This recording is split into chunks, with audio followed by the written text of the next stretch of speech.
আড়াই দিও না আর মানুষের কম আর আমরা বাজারের নিয়মই যেহেতু এটা দীর্ঘদিন ধরে চলে আসতেছে এবারও তারা যারা আনছো এরা ধন্যবাদ জানাই অবশেষে ওই জায়গাতে তারা বা যাদের ফিরে আনছো এটার জন্য তাদেরকে ধন্যবাদ জানাই।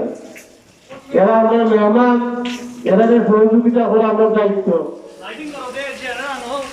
লাইটিং এর ব্যবস্থা অটোমেটিক সব করে লাইট জ্বালানো হবে রাত্রি 10টা পর্যন্ত হবে। ক্রেতা এবং বিক্রেতা বাইরের যারা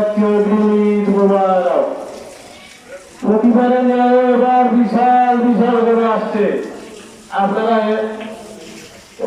খেলার সুযোগ হারাবেন না। দক্ষিণ সাইডে বিশাল বিশাল বিভিন্ন জাতের খাসি আছে, আমার সৌসনপুরের আরো খাসি নিয়ে আরো আর মেঘের কারণে কিছু ব্যাহত হয়েছে তা বলছি বলবো আরো আস্তে আস্তে বাজারের দিকে গড়াইয়া ঢুকি রাখে যে সমস্ত আর খালি হয়েছে বাইরের মানুষের বড় রাখার সুবিধা দিও।